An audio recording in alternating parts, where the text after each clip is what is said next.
नमस्कार, स्वागत है आप सभी को। आज की विषय है छठ पूजा की कथा। इस साल छठ पूजा 28 अक्टूबर से 31 अक्टूबर तक मनाई जाएगी। हिंदू कैलेंडर के अनुसार छठ पूजा का त्यौहार कार्तिक मास के शुक्ल पक्ष की षष्ठी तिथि यानी कि दिवाली के 6 दिन बाद मनाया जाता है। इस साल छठ पूजा 28 अक्टूबर से 31 अक्टूबर तक मनाई जाएगी। आपको बता दें कि छठी मैया और सूर्य देव की उपासना का ये त्यौहार लोक पर्व मुख्य तौर पर बिहार, उत्तर प्रदेश, झारखंड, पश्चिम बंगाल और नेपाल के कई क्षेत्रों में मनाया जाता है। लेकिन छठ को शुद्ध रूप से बिहारी पर्व कहा जाता है।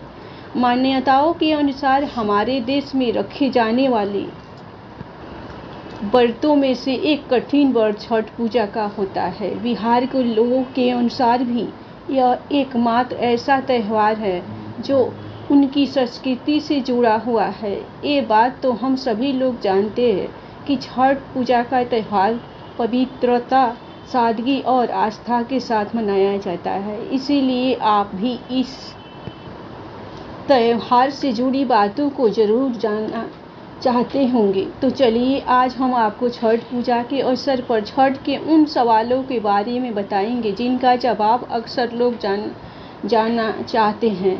छठ के दिन भगवान सूर्य देवता की पूजा की जाती है, जो कि सभी प्राणियों के जीवन के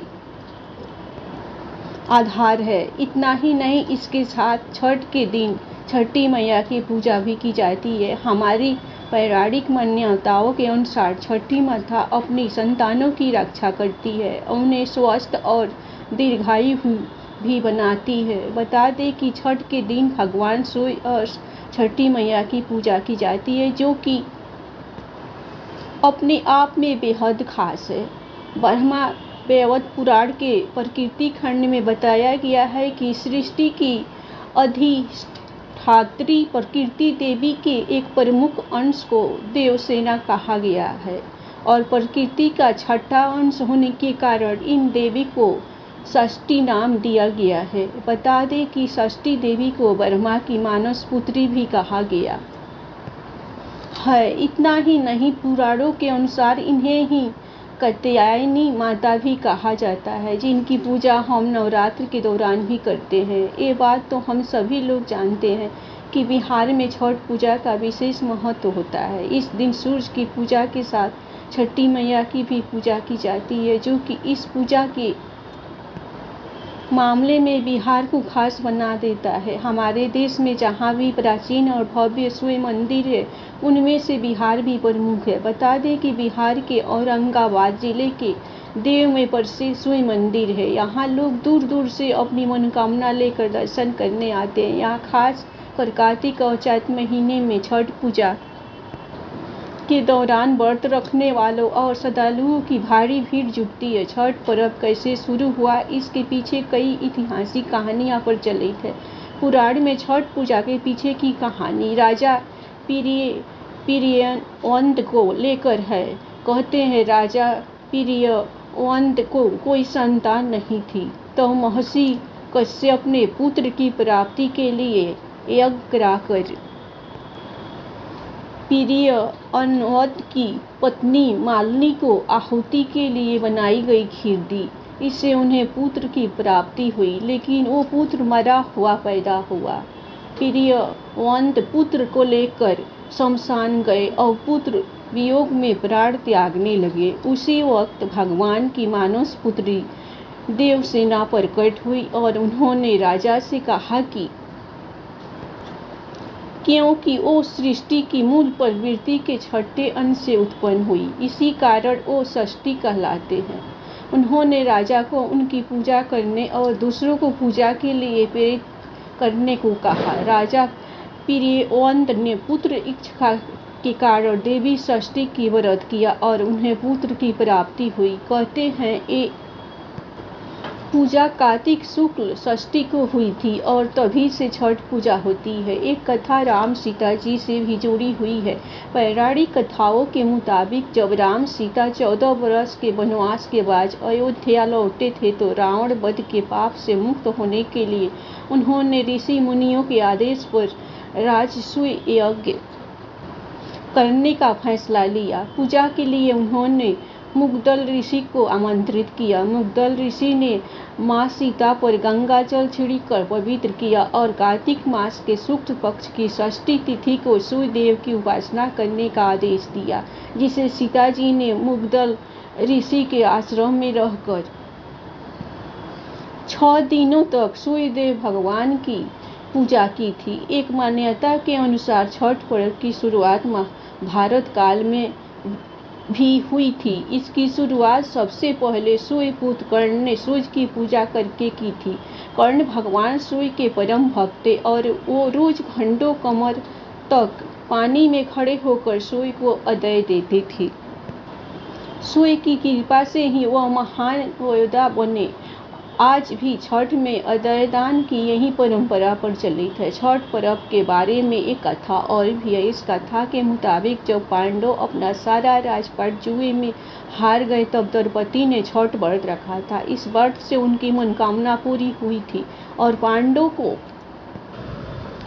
अपना राजपाट वापस मिल गया था। लोक परंपरा के मुताबिक सूर्य देव और छठी मैया का संबंध भाई बहन का, इसलिए छठ के मौके पर सूर्य की आराधना फलदायी मानी गई। बिहार में छठ पूजा की प्रथा महाभारत काल से जुड़ी हुई है। पौराणिक कथाओं के अनुसार सूर्यपुत्र कर्ण का संबंध बिहार के भागलपुर से माना गया है। सूर्य यहाँ सच्ची श्रद्धा से सूर्य देव की उपासना करते थे और पानी में घंटों रहकर भगवान सूर्य को अर्घ्य देते। माना जाता है कि षष्ठी और सप्तमी तिथि को सूर्य विशेष आराधना करते थे। मान्यता है कि तब से यहाँ छठ पूजा की परंपरा शुरू हुई थी। इसके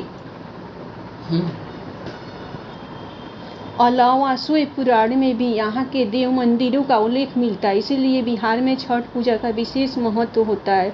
मूलतः सूर्य षष्ठी व्रत होने के कारण इसे छठ कहा गया है। यह पर्व वर्ष में 2 बार मनाया जाता है, पहली बार चैत में और दूसरी बार कार्तिक में। चैत शुक्ल पक्ष षष्ठी पर मनाए जाने वाले छठ पर्व को चैती छठ व कार्तिक शुक्ल पक्ष षष्ठी पर मनाए जाने वाले को कार्तिकी छठ पर्व कहा जाता है। पारिवारिक सुख समृद्धि तथा मनोवांछित फल प्राप्ति के लिए यह पर्व मनाया जाता है। इस पर्व को स्त्री और पुरुष समान रूप से मनाते हैं।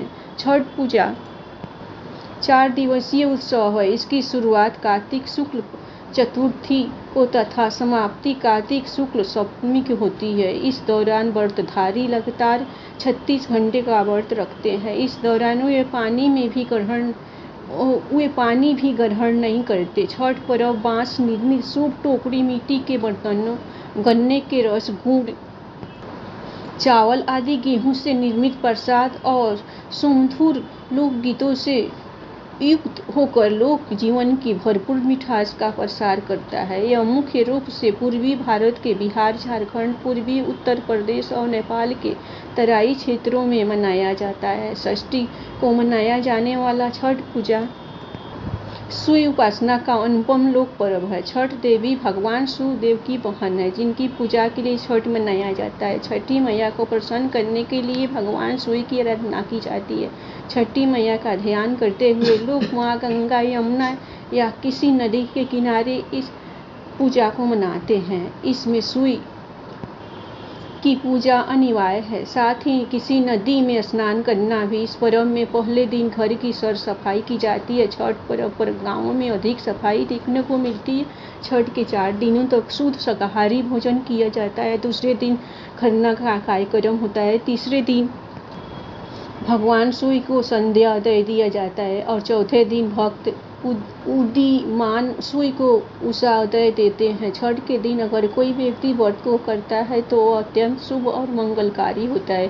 पूरे भक्ति भाव और विधि विधान से छठ व्रत करने वाला व्यक्ति सुखी और साधन संपन्न होता है। साथ ही निसंतानों को संतान प्राप्ति होती है। छठ के दिन सूर्योदय में उठना चाहिए। व्यक्ति को अपने घर के पास एक झील, तालाब या नदी में स्नान करना चाहिए। स्नान करने के बाद नदी के किनारे खड़े होकर सूर्योदय के समय सूर्य देवता को नमन करें और विधिवत पूजा करें। शुद्ध घी का दीपक जलाएं और सूर्य को धूप और फूल अर्पण करें। छठ पूजा में 7 प्रकार के फूल, चावल, चंदन, तिल आदि से युक्त जल को सूर्य को अर्पण करें। सर झुकाकर प्रार्थना करते हुए ओम घिड़ी सूर्याय नमः, ओम घिड़ी सूर्य आदित्याय नमः, ओम घी सूर्याय सहस्त्र किरणाय मनोवांछित फलम देहि देहि स्वाहा या फिर ओम सूर्याय नमः 108 बार बोले। अपनी सामर्थ्य के अनुसार ब्राह्मणों और गरीबों को भोजन कराए। गरीब लोगों को कपड़े, भोजन, अनाज आदि का दान करना चाहिए। धन्यवाद। आप लोगों को कहानी पसंद आए तो आप लोग सूर्य षष्ठी माता के नाम पर लाइक सब्सक्राइब जरूर कीजिएगा।